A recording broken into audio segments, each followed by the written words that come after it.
로마서 2장 17절에서 19절 말씀입니다. 말씀은 우리가 하나님 말씀을 한 목소리로 천천히 읽어 내려가겠습니다. 유대인이라 불리는 내가 율법을 의지하며 하나님을 자랑하며 율법의 교훈을 받아 하나님의 뜻을 알고 지극히 선한 것을 분간하여 맹인의 길을 인도하는 자요 어둠에 있는 자의 빛이요 율법에 있는 지식과 진리의 모범을 가진 자로서 어리석은 자의 교사요 어린아이의 선생이라고 스스로 믿으니 그러면 다른 사람을 가르치는 내가 내 자신을 가르치지 아니하느냐? 도적질하지 말라 선포하는 내가 도적질하느냐? 간음하지 말라 말하는 내가 간음하느냐? 우상을 가증히 여기는 내가 신전 물건을 도적질하느냐? 율법을 자랑하는 내가 율법을 범함으로 하나님을 욕되게 하느냐? 기록된 바와 같이 하나님의 이름이 너희 때문에 이방인 중에서 모독을 받는도다. 내가 율법을 행하면 할례가 유익하나 만일 율법을 범하면 내 할례는 무할례가 되느니라. 그런즉 무할례자가 율법의 규례를 지키면 그 무할례를 할례와 같이 여길 것이 아니냐. 또한 본래 무할례자가 율법을 온전히 지키면 율법 조문과 할례를 가지고 율법을 범한 너를 정죄하지 아니하겠느냐. 무릇 표면적 유대인이 유대인이 아니요 표면적 육신의 할례가 아니니라. 오직 이면적 유대인이 유대인이며 할례는 마음에 할지니 영에 있고 율법 조문에 있지 아니한 것이라. 그 칭찬이 사람에게서가 아니라 다만 하나님에게서니라. 아멘. 예, 여러분 학교 다닐 때 운동 이런 거 좋아하셨습니까? 저는 학교 다닐 때, 초등학교 다닐 때 제일 싫은 운동이 있었는데요. 평균대였습니다. 아니, 그 조그만 나를 자꾸 그 외다리로 걸어오라고 균형도 못 잡고 힘들어 죽겠는데, 그래서 걷다가 맨날 떨어지고, 그 좀 높잖아요. 그죠? 제가 구글에서 이미지를 찾아보니까 유치원에서 그 평균대는 낮은데, 초등학교 운동장에 있는 평균대는 높잖아요. 거기에서 떨어지면은 그 조그마한 아이가 1, 2학년 때 그 맨날 그 체육 시간만 되면 평균대를 시키는 거예요. 그래서 제가 이거 너무 하기 싫다. 왜 하냐면 가다가 떨어지고 어떤 때는 떨어져가지고 다리만 그냥 부딪히면 좋은데 뭐 이렇게 막 다리 안쪽 허벅다리도 부딪히고 이 떨어지는 게 이게 그게 없더라고요. 그래서 제가 참 이 균형 감각을 가지는 게 참 힘들구나 이런 생각이 들었습니다. 여러분들은 그 뭐 운동 중에서 다 잘합니까? 우리 최용성 집사님은 운동 잘하신다고 축구 잘한다고 저한테 항상 이제 얘기하시는데 한 번은 축구하러 가야 될 것 같은 느낌이 듭니다. 예. 여러분들 그 평균대, 균형을 잡는 그런 운동, 그 균형을 잡는 그런 삶, 그게 우리에게 좀 필요하다 이런 생각이 듭니다. 여러분 혹시 겉과 속이 다르다, 여러분 이런 말 들어보신 적 있습니까? 물론 뭐 자기가 이런 말 들으면 아니 내가 얼마나 진지한 사람이고 진정성 있는 사람인데 제가 이거를 제일 인정받지 못하는 데가 저는 어디냐면 집인 것 같아요. 집. 뭐 예를 들면 이런 거죠. 설거지 한다 해놓고 왜 안 하냐. 뭐 이렇게 기다려달라. 나는 그러고 내가 한 말이 진정으로 사실이다. 좀 기다려달라. 막 이렇게 얘기하는데 바로바로 안 하면 뭐 자주 하는 것도 아니지만 말해놓고 바로바로 안 하면 겉과 속이 다른 그런 남자가 되는 거죠. 여러분 이런 사람을 우리는 세상에서 제가 기분 좋게 말하지만 이런 사람을 세상에서 우리는 뭐라고 얘기합니까?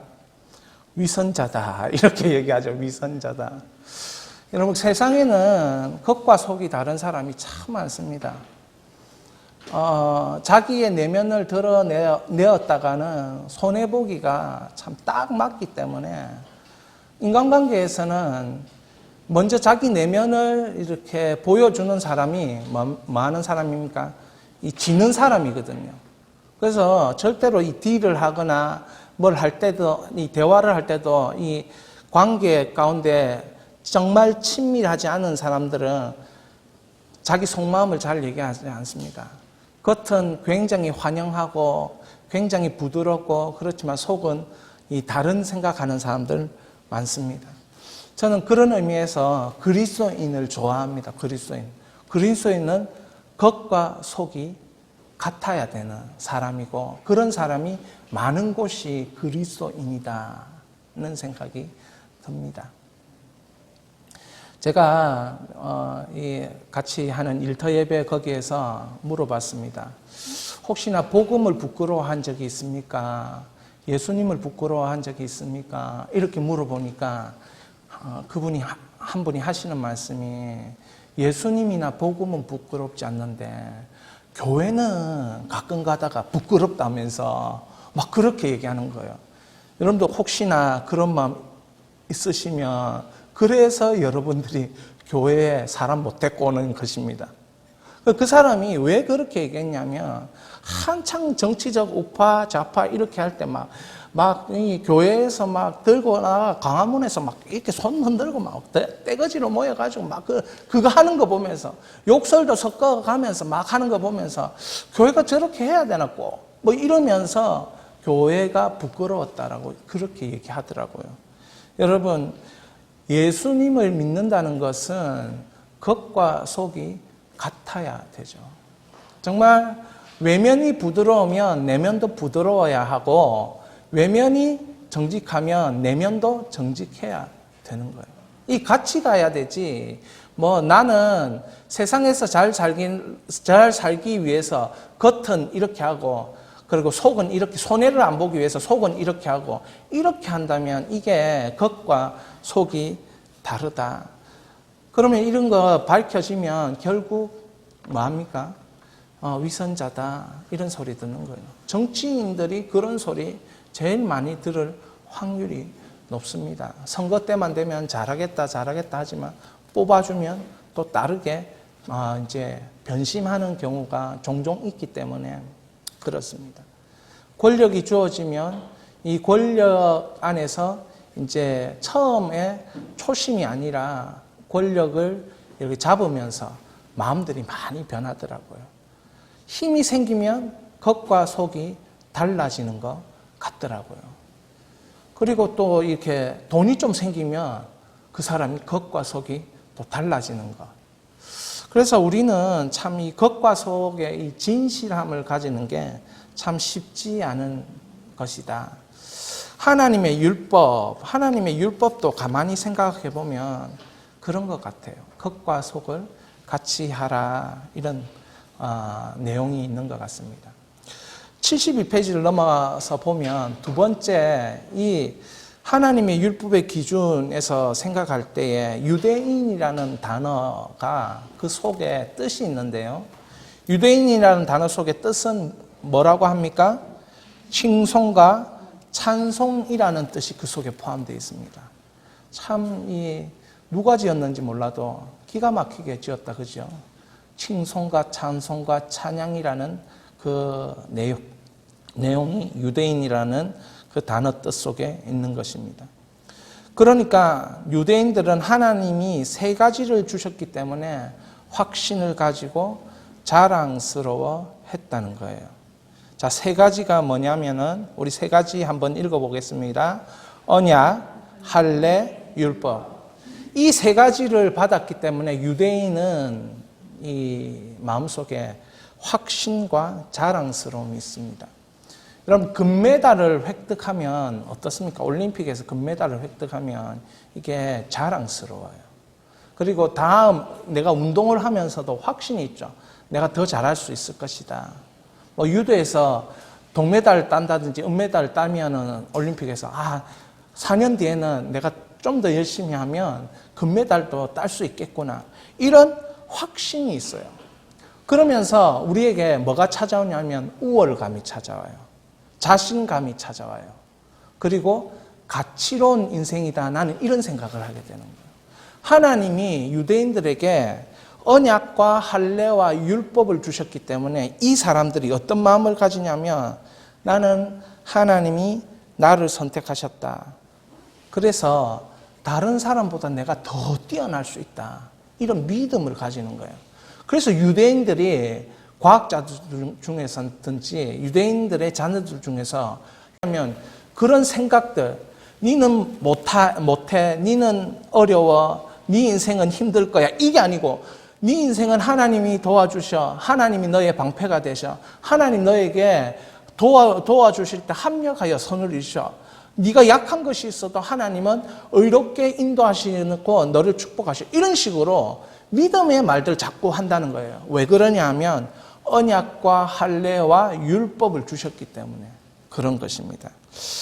사랑하는 여러분, 이 언약과 할례와 율법이라는 게 유대인들에게는 획득된 그런 가치들이에요. 하나님이 주셨기 때문에 너무너무 자랑스럽고 확신이 있는 것입니다. 이게 이제 부정적으로 가면 교만이 이렇게 되겠지만 이게 긍정적으로 가면 하나님이 나를 선택하셨다는 이 믿음, 확신, 하나님이 원하시는 것이 나를 통해서는 이루어진다라는 믿음이 생기도록 하는 것. 이것이 언약, 할례, 율법이라는 거죠. 자, 언약은 뭐냐? 언약 같이 읽겠습니다. 언약은 하나님께서 자기 백성들에게 약속하셔서 이 땅에 혼자 내버려 두지 않고 함께 하셔서 반드시 내가 너를 기억하고 있음을 살아있는 동안 확인시켜 주겠다. 얼마나 좋습니까? 아브라함에게 언약했다. 이게 뭡니까? 네가 살아있는 동안 내가 확인시켜 주겠다. 이게 언약이라는 거죠. 언약의 백성은 대단한 자부심이 있습니다. 왜냐하면 살아있는 동안 내가 너를 확인시켜 주겠다. 내가 함께 하고 있는 것을 혼자 내버려 두지 않는다는 것을 확인시켜 주겠다고 하니까 이 언약은 대단한 능력이 있는 것이죠. 할례는 무엇입니까? 할례는 하나님과 맺은 언약의 징표로 하나님 자기 백성임을 나타내는 표시이다. 자, 율법은 하나님이 자기 백성에게 계시하셔서 자기 백성이 하나님의 품위를 떨어뜨리지 않고 어떻게 살아야 할지 가르쳐 주는 것이다. 하나님 목표 무엇입니까? 율법을 주었으니까 그 율법대로 살아서 내가 원하는 목표, 그 의로움, 나의 의로움을 이루어라 이 땅에서, 이런 뜻이거든요. 그러니까 이 율법대로 살아야 내 품위가 떨어지지 않는다. 하나님의 품위를 떨어뜨리는 백성 되면 안 되고 하나님의 품위를 떨어뜨리는 자녀 되면 안 된다. 이게 뭡니까? 율법입니다. 율법 지켜야 하나님의 품위 있는 백성, 자녀답게 살 수 있는 거야. 이렇게 말하고 있는 것입니다. 예수님을 나에게 주셨다. 그러면 그거는 무엇을 의미하겠습니까? 예수님을 나에게 주셨다는 것은 나의 죄를 용서하시는 그 사죄의 획득이 있는 거예요. 용서하심의 획득이 내 안에 있는 거예요. 부활의 얻음, 부활을 얻는 거예요. 생명을 얻는 거예요. 자녀를 얻는 거예요. 그러니까 뭡니까? 우리는 부활과 생명과 자녀를 얻음으로 해서 우리는 그 자랑스러움이 우리 속에 있는 거예요. 아, 저 사람하고 나하고는 달라. 이런 교만함이 아니라 긍정적으로 자랑스러움이 있고 확신이 있고, 그래 나는 잘 될 수밖에 없다. 우리 한번 따라합니다. 나는 잘 될 수밖에 없습니다. 그렇게 되는 겁니다. 왜냐하면 하나님이 이렇게 나에게 획득하게 하시는 은혜가 있기 때문에, 나를 콕 집어가지고 니는 나의 자녀야, 니는 나의 언약의 백성이야, 나는 너에게 징표를 주었어, 이렇게 말하면서 획득하시는 하나님의 은혜를 나한테 입혀주니까 저는 잘 될 수밖에 없습니다. 예수비전교회는 지금 작은 것 같지만 잘 될 수밖에 없습니다. 누가 이런 장소에서 개척을 시작할 수 있겠습니까? 잘 될 수밖에 없습니다.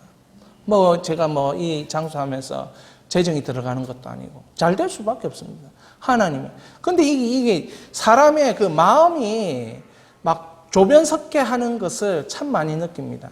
어느 순간에는 너무너무 감사했다가 어느 순간에는 너무너무 힘들었다가 막 그러는 제 마음을 봅니다.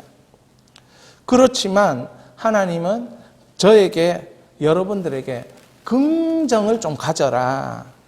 그래야 네가 하나님을 칭송하고 찬송하고 찬양할 수 있는 유대인과 같은 사람 될 수 있다는 거예요.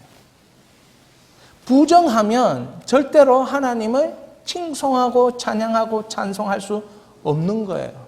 아유, 하나님의 자녀인데 뭐 되면 뭐가 될 수 있겠어. 앞으로 뭐 인생 빤하지. 내가 수 없는 인생 다 봤는데 그 인생이 그 인생이고 도토리 기적이다. 이렇게 말하면 찬양이 없습니다. 찬양이 생길 수가 없지요. 그렇지 않겠습니까? 그래서 율법을 가진 유대인들은 특권이 있는 거예요. 특권이.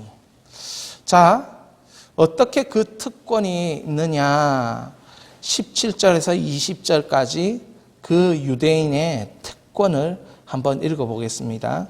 유대인이라 불리는 내가 율법을 의지하며 하나님을 자랑하며 율법의 교훈을 받아 하나님의 뜻을 알고 지극히 선한 것을 분간하며 맹인의 길을 인도하는 자요 어둠에 있는 자의 빛이요 율법이 있는 지식과 진리의 모범을 가진 자로서 어리석은 자의 교사요 어린아이의 선생이라고 스스로 믿으니. 이게 특권을 얘기하는 거예요. 특권을. 여러분, 권리가 있다는 거예요. 영접하는 자, 곧 그 이름을 믿는 자에게는 하나님의 자녀가 되는 권세를 주셨다. 권리가 있어요. 권리. 자녀의 권세. 그럼 자녀의 권세는 뭡니까? 하나님 아버지와 친밀함. 이게 자녀의 권세예요. 하나님의 것을 내가 더불어 함께 사용할 수 있음. 이게 친밀함의 증거예요. 그러니까 유대인이 율법을 받았다는 것은 특권이 있다는 것인데 그게 어떤 특권이냐면 첫 번째가 율법을 의지하여 하나님을 자랑할 그 숫자를 적어 넣어야 됩니다. 수 있는 능력이 있다. 자랑할 수 있는 능력이 있다. 예수님을 안 믿는 사람들은 하나님을 자랑할 수 있는 능력이 없습니다. 우리에게만 하나님을 자랑할 수 있는 능력이 있어요. 하나님은 이런 분이다. 자랑할 수 있습니다. 여러분, 뭘 자랑해 보시겠습니까? 여러분, 자랑해 보고 싶은 거요. 이번 한 주간 살면서 하나님에 대해 자랑해 보고 싶은 거 뭐 없습니까? 저는 이 한 주간 살면서 이제 걱정, 고민, 염려, 근심 안 하기로 작정했습니다. 그래서 뭐 저는 불평불만이 사라져 가고 있는 걸 진짜 많이 느낍니다. 막 따지기 좋아하고 막 그렇게 했는데 이제는 왜? 내 안에는 하나님을 자랑할 수 있는 특권이 있습니다. 하나님은 뭐 내가 부족한 것 같지만 다 예비하고 계십니다. 내가 쓸 것이 없는 것 같지만 아유 내일은 어떡하지 뭐 이래도 그냥 내일은 내일의 하나님께 그냥 맡기고 오늘 충실하게 쓰면 됩니다. 여러분 걱정하지 마십시오. 내일은 내일의 하나님께 맡기고 오늘은 여러분의 있는 것을 정말 낭비하지 않으면서 충실하게 쓰시면 됩니다. 하나님 백성을 위해서, 전도를 위해서. 그럼 내일의 하나님께서 역사하실 거예요. 왜? 그분은 영원하신 하나님이고 시간의 제약을 받지 않으시고 모든 것을 다 가지고 계신 하나님이기 때문에. 여러분은 어떤 하나님을 자랑할 수 있습니까? 하나님은 하나님의 능력을 자랑할 수 있는 사람은 예수 믿는 사람밖에 없다니까요. 안 믿는 사람은 하나님 능력을 자랑할 수 없어요. 안 믿는 사람은 뭘 자랑하겠습니까? 자기에게 있는 것만 자랑합니다. 우리는 우리에게 있는 것만 자랑하는 것이 아니고 하나님에게 있는 것을 자랑하는 거예요.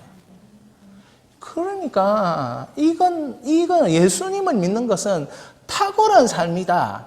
좀 온천지에 소문 좀 내주시기를 정말 좀 바라면 예수님 믿는 건 이게 너무나도 탁월한 삶이에요. 왜? 하나님을 자랑할 수 있으니까요.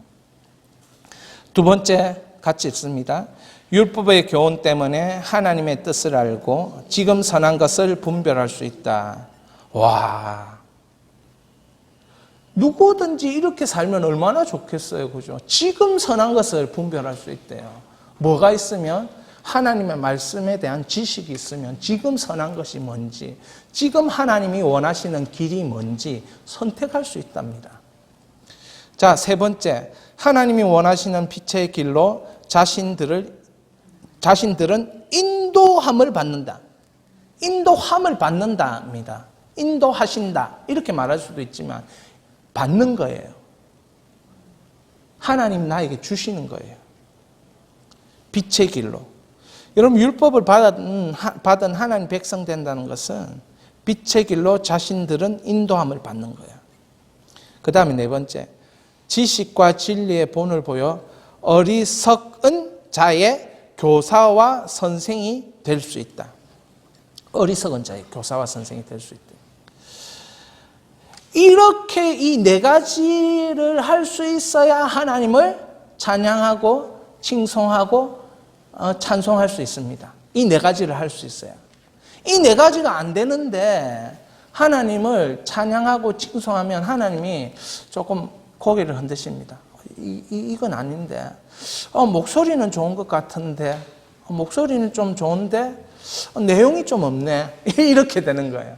뭐 가사는 좋은데 이 마음에 내용이 없네. 이렇게 되는 거예요. 그러니까 이 네 가지 할 수 있는 특권이 율법을 받은 자예요. 이 네 가지 할 수 있는 특권을 받은 자, 예수 믿는 자들입니다. 할렐루야.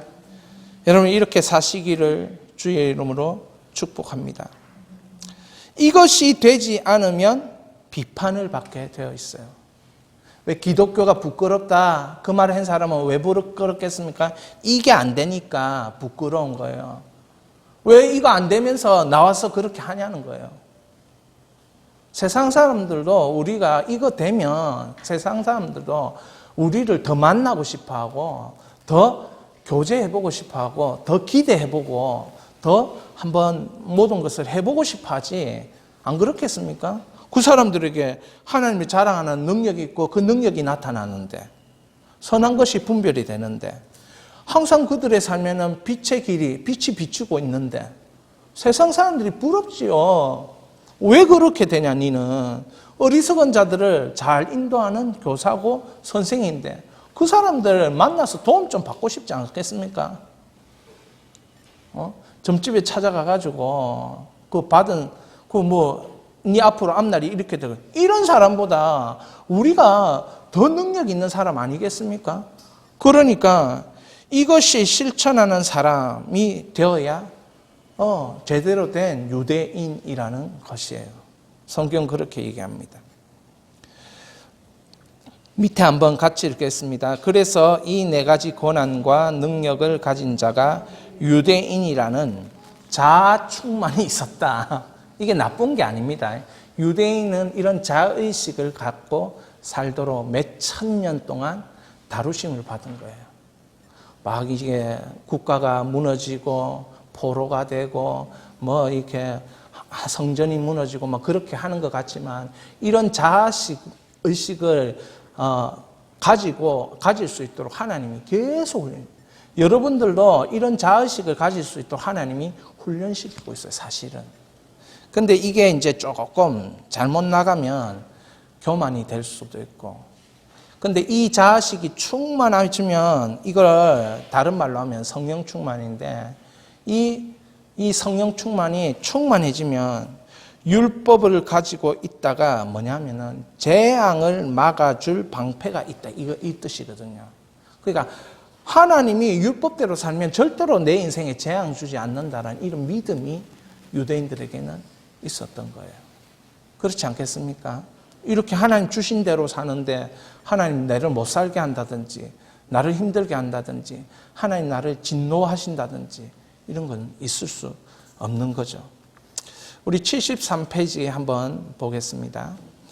그런데 이 능력대로 살지 못하기 때문에 사도 바울이 비판합니다. 어떻게 비판하느냐? 5가지 의문문으로 비판합니다. 같이 읽겠습니다. 21절부터 24절까지입니다. 그러면 다른 사람을 가르치는 내가 내 자신을 가르치지 아니하느냐? 도적질을 하지 말라 선포하는 내가 도적질하지나 간음하지 말라 말하는 내가 간음하느냐? 우상을 가증히 여기는 내가 신전 물건을 도둑질하느냐? 율법을 자랑하는 내가 율법을 범함으로 하나님을 욕되게 하느냐? 기록된 바와 같이 하나님의 이름이 너희 때문에 이방인 중에서 모독을 받는다도다. 이 말씀 5가지 이제 사도 바울의 비판을 의문문으로 이렇게 하고 있는데요. 사도 바울이 어떻게 비판하고 있습니까? 21절에서 어떻게 비판합니까? 가르치는 내용대로 니는 왜 가르치는 내용대로 안 사나? 이렇게 비판하는 거야. 도둑질 하지 말라 해놓고 니 왜 도둑질 하나? 이렇게 비판하는 거야. 자, 22절에서 어떻게 비판합니까? 간음하지 말라라고 가르쳐 놓고는 니는 뒤돌아서 가지고 아무도 없으니 니는 간음하나? 니 그래 하나? 니와 겉과 속이 다르나? 이렇게 얘기하는 거예요. 우상이 가증히 여기는 네가 왜 신전 물건 도둑질하냐? 야, 니 말한대로 안 사나?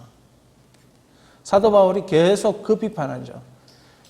특권이 있는데 특권대로 살면은 네가 이런 비판 받을 필요 없는데 왜 겉과 속이 다르게 특권과 네 자신의 특권과 의무를 다하지 못하냐? 왜 하나님이 자녀의 그 권세를 제대로 나타내지 못하냐? 하나님을 더 의지하고 하나님 더 자랑하고 이 믿음 가운데 살면서 하나님 함께 하심을 나타내는 이런 삶을 살아야지. 가르친 대로 네가 속으로 안 지키니까 하나님이 전혀 네 삶을 통해서 나타나지 않잖냐. 율법 자랑하면서 율법 자랑한다 하면서 율법을 범하니까 그 하나님의 품위가 손상이 되잖아. 네 때문에 하나님 품위가 손상되는 거야. 그런데 이 말하는 사도 바울은 어떤 사람입니까? 사도 바울도 누굽니까? 유대인인 거예요, 유대인. 그죠? 그러니까 유대인인데도 불구하고 왜 이런 비판을 하냐는 거죠. 2번, 3번을 함께 묶어서 생각해 볼 필요가 있는데 3번에 하나님이 주신 능력대로 의무를 다 못할 때 일어나는 일은 무엇인가? 왜 이렇게 유대인이면 자기 포함해서 전부 다 이렇게 막 질타하는 거잖아요. 좀 이렇게 하려면은 속이 좀 힘들었겠다, 그죠? 자기 공동체를 자기가 비판하니까 얼마나 속상하겠어요. 그래, 속상하죠. 속상한데도 불구하고 왜 이렇게 하냐는 거죠. 자, 민족적 입장에서 생각해보면 이렇게 하면 안 돼요. 맞죠? 근데 하나님 입장에서 생각하면 이거 해야 돼요. 근데 이런 게 좀 있어요. 이제 엄마 알지? 엄마는 거짓말 절대 못해. 이러면서 막 너에 대해서 자녀에 대해서 막 도끼날처럼 막 남편 보고 여보도 알지만 나는 사람들 앞에서 거짓말 못해. 그러면서 막 잘못된 거 막 신랄하게 사도 바울의 습성과 같은 나를 포함한 모든 사람들. 그렇지만 하나님은 어떻습니까? 하나님은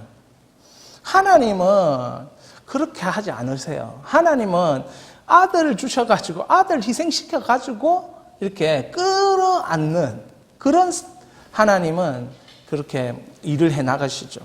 사도 바울은 자기를 포함해서 이렇게 자기를 희생시키고 이렇게 하는 이유가 있어요.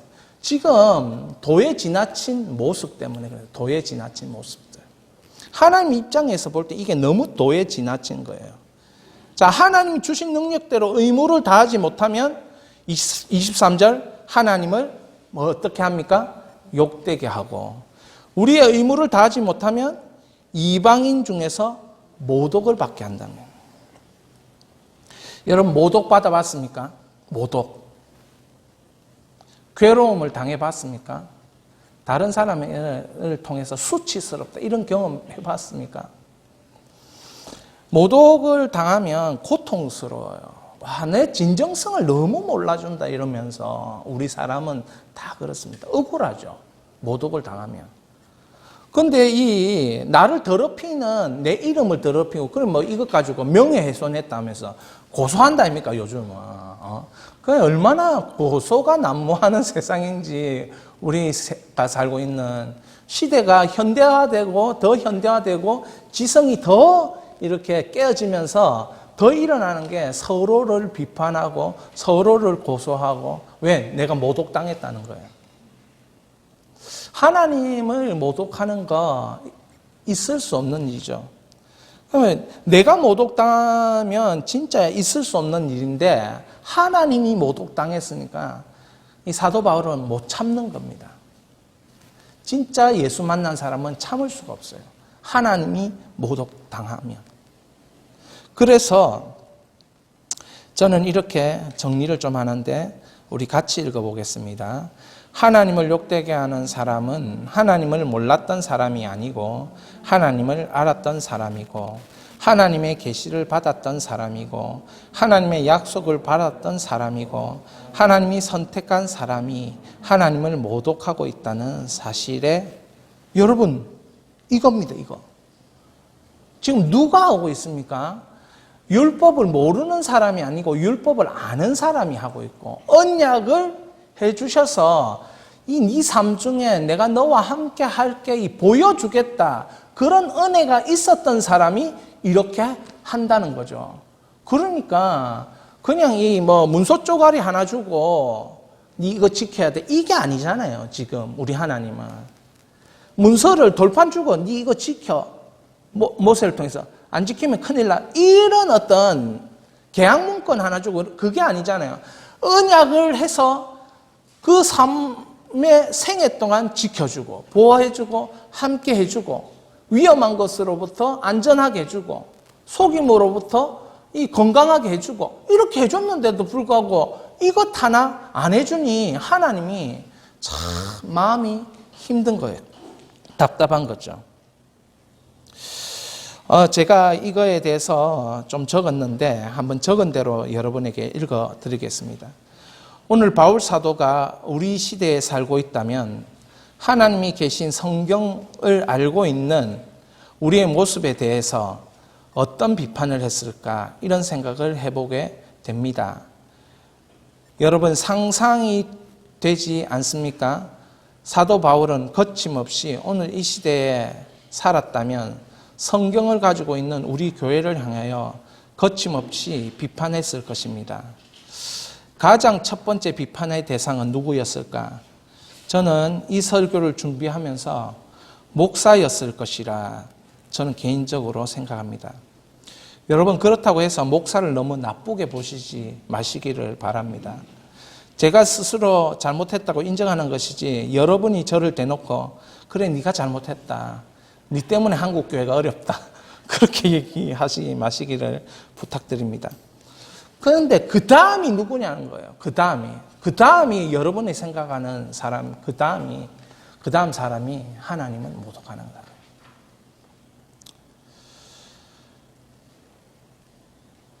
하나님의 이름으로 세워졌다라고 말하는 사람, 그 사람이 하나님을 모독하는 거죠.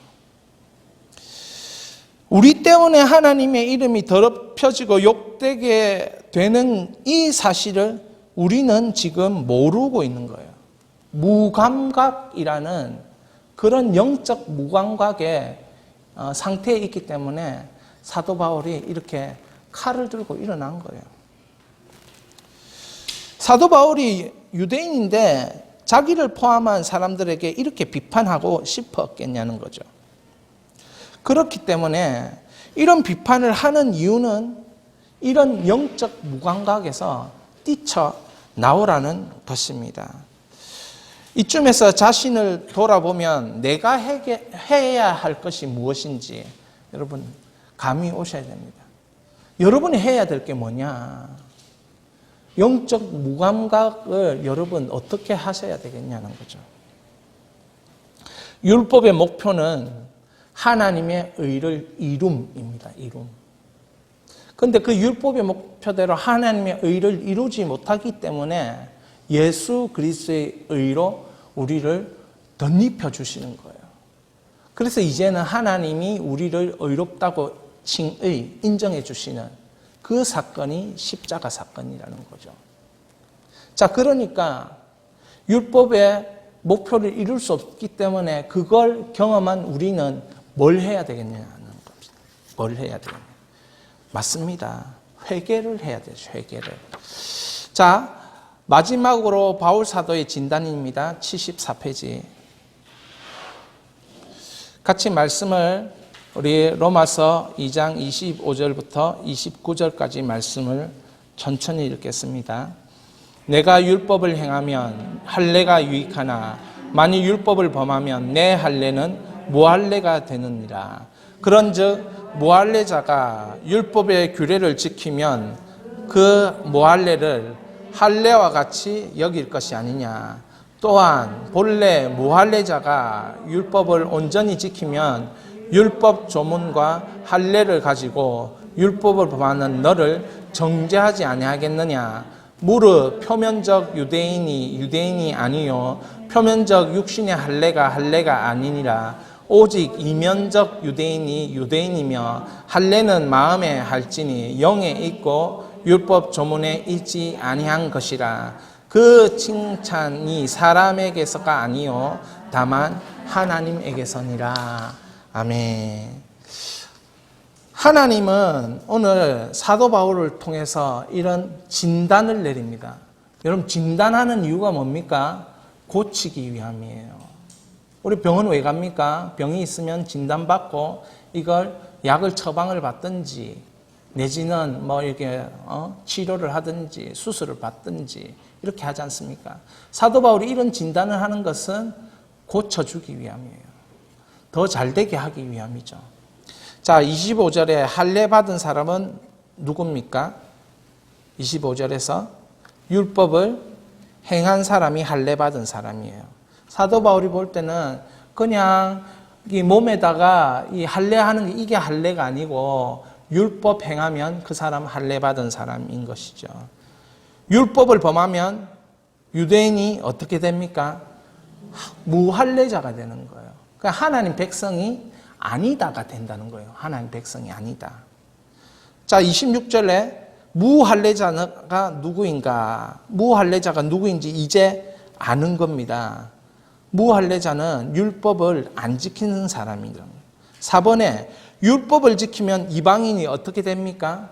할례 안 받았는데 할례 받은 하나님의 백성이다. 말씀 듣고 말씀 지키면 하나님 백성이다. 이렇게 되는 거죠. 29절에 진짜 유대인은 누군가? 진짜 하나님을 칭송하고 찬양하는 사람은 누군가? 예. 29절에 뭐라고 얘기합니까? 예. 마음에 진짜 유대인, 진짜 이 유대인에 속듯이 칭송, 찬양, 찬송이라는데 하나님의 진짜 칭송, 찬송하는 사람은 누구냐면 하나님 마음, 내 마음, 하나님의 말씀이 내 마음에 들어와 이 마음에서 하나님 말씀이 녹아내려서 나의 삶으로 이 말씀이 드러나는, 이 율법이 드러나는 사람이 진짜 하나님을 찬양하고 하나님을 많은 사람 찬양하는 백성이라는 거죠. 그래서 바울의 마지막 진단은 뭡니까? 하나님은, 한번 따라해 보겠습니다. 하나님은 마음을 추적하신다. 여러분, 진짜 하나님은 뭘 추적하신다? 내 마음을 추적하신다. 네 마음이 진짜냐 가짜냐 이걸 추적하는 거야. 네가 교회에 왔냐 안 왔냐 이거 추적하는 게 아니고 네 마음이 말씀 앞에서 진짜냐 아니냐 이걸 추적하는 거예요. 그것에 이제 사도 바울은 합격점이 돼야 그때서 비로소 유대인이다 이렇게 얘기하는 유대인이다. 자, 사도 바울의 진단을 마지막으로 한번 우리가 천천히 읽어보겠습니다. 읽겠습니다. 하나님은 겉과 속이 같은 사람을 원하셨다. 유대인들은 그 뜻처럼 겉으로 하나님을 찬양하는 사람처럼 보여졌으나 속은 아니었다. 바울은 그런 유대인을 향해 마음이 아직도 하나님과 연결되지 않은 것이라 진단했다. 바리새인 중에 바리새인 바울도 그런 적이 있었다. 자기는 누구보다도 옳다고 믿었다. 확신했다. 자신은 하나님의 찬양하는 길을 걷고 있는 유대인이라고 믿었다. 그런데 하나님은 바울을 보면서 죄인 중에 괴수의 삶이 있다고 평가한다. 바울은 지난 날을 돌아보았다. 하나님을 찬양한다고 했지만 하나님과 관계없는 위선의 길을 걸어온 바리새인 죄수. 하나님의 평가는 정확했다. 지금 자칭 유대인이라 자들이 그렇고 우리도 그렇다라고 바울은 진단하고 있다. 참, 제가 이거 적으면서 제가 이 공부 마치고 나서 적었는데 바울도 사실은 자기도 그렇게 했기 때문에 가말리아 문화 속에서 베냐민의 어떤 지파에 속해서 자기도 유대인 중에 유대인이었고 바리새인 중에 바리새인이고 사도로부터 이 빠질 게 없는 사람이지만 죄인 중에 괴수라고 자기가 고백한 것은 사실은 하나님의 이 바울을 향한 진단이었거든요. 너는 죄인 중에 괴수였는데 은혜로 여기까지 온 거야. 은혜로. 자, 여러분들 하나님 없는 인생이라는 마릴린 먼로 1962년에 이분이 안타까운 선택을 했는데 이 여성은 정말 돈도 있고 아름답고 주위에서 인기도 많고 막 이런 사람이었어요.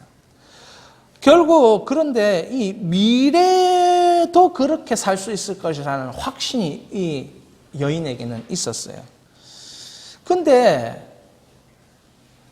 모든 것이 다 잘 되고 있는데 마음속에 공허한 거예요. 인간은 외면적으로 표면적으로 다 잘 돼도 막 마음에 공허함이 찾아오면 이게 주체할 수가 없어요. 그래서 이분이 안타까운 선택을 할 때 이런 말을 하고 안타까운 선택을 하는데 나의 인생은 파장하여 문 닫는 해수욕장과 같다라고 이런 이 문장을 남기고 자살을 안타깝게 선택합니다. 여러분, 오늘 사도 바울과 하나님은 눈에 보이는 것에 자꾸 집중하면 마음은 공허해지고 마음은 아플 수밖에 없다. 자꾸 눈에 보이는 것에 집중하지 마라. 교회 건물에 집중한다거나 내가 살고 있는 삶에 집중한다거나 내 주변의 환경에 집중하고 내 주변에 어떤 사람이 있는가 집중하면 너는 지금은 뭔가 그것에 의해서 만족을 얻고 뭔가 그것에 의해서 환경에 의해서 주는 그 베네핏이 있는 것 같지만 결국 네 마음 공허하다. 왜 그러냐 하면 하나님이 네 마음을 추적하기 때문에 그렇다. 네 마음에는 뭐가 없다? 하나님을 찬양하는 것도 없고 찬송하는 것도 없고 하나님을 확신하는 것도 없고 하나님의 능력을 자랑하는 것도 없고 그러니까 네 마음이 공허한 거야. 이렇게 말하고 있는 것입니다. 그러니까 우리가 지금 겉과 속이 다르게 살고 있다는 거죠. 뭐 해야 되는 것입니까? 말씀이 딱 들어가면 그 사람은 율법이 들어가면 그 사람은 지금 회개해야겠구나 이런 생각이 딱 들게 돼 있어요. 왜냐하면 그 속에서 영적 무감각으로 막 좋은 것이 좋다 이렇게 생각하고 있기 때문에 그래요. 좋은 것이 좋다. 하나님이 내 마음을 추적하면 좋은 것이 좋다가 항상 그 옳은 것이 아닐 수도 있습니다. 그러니까 그 항상 다른 사람 앞에서 그걸 따진다는 것은 위험 요소가 있지만 적어도 하나님 앞에 1대1로 골방에서 기도하거나 예배 드릴 때는 그거 따져보는 게 바로 성도의 삶이고 자녀의 권세를 누리고 부활을 누리는 사람의 인생이라는 것이죠. 이단 중에는 회개 한 번만 하면 된다 말하는 이단이 있어요. 여러분, 그 절대로 그렇지 않습니다. 회개는 생각날 때마다 하는 겁니다. 그렇게 회개하는 겁니다. 왜 그러냐 하면 그때마다 용서하시는 하나님을 만나기 때문에 그렇습니다. 회개 한 번만 하면 용서하시는 하나님을 한 번만 만나면 되는 겁니까? 아니거든요. 매번 우리를 용서하시고 기회를 주시고 우리를 다시 찾아오시고 새 것으로 만드시고 새로운 피조물 되게 하시고 예수님으로 다시 시작하게 하시고 이런 용서하시는 하나님을 매일매일 매순간 만나야 되니까 우리가 뭐 해야 됩니까? 회개해야 됩니다. 내가 능력이 없다는 것도 회개해야 되는 거라는 거죠. 유대인이 능력 없게 산다는 것은 바로 이 믿지 않는 이방인들에게 하나님을 모독시키는 일이기 때문에 능력 없는 것도 회개해야 되는 거예요. 저는 회개 많이 합니다. 왜 회개하겠습니까? 교회가 안 크니까 회개를 해야죠. 어떤 사람들은 그거는 네 힘으로 못한다 그렇게 얘기하겠지만 저는 내 힘으로 못하지만 하나님 능력으로 할 수 있다고 믿습니다. 이사야 49장에 보니까 이거 쉬운 것이 아니냐. 외부에서 하나님의 백성들을 이렇게 오게 하는 거 쉬운 것이 아니냐. 이사야가 그렇게 선지자가 하나님은 쉬운데 나는 안 되면 그거는 내 탓이지 그거 하나님 탓이 아니잖아요. 그래서 우리는 항상 부르짖고 있습니다. 때가 좀 빨리 오도록 때가 빨리 와서 내 잘못을 회개하고 빨리 하나님이 역사하시도록. 사랑하는 여러분, 그래서 찬송은 하나밖에 없습니다. 예수 찬양하는 것입니다.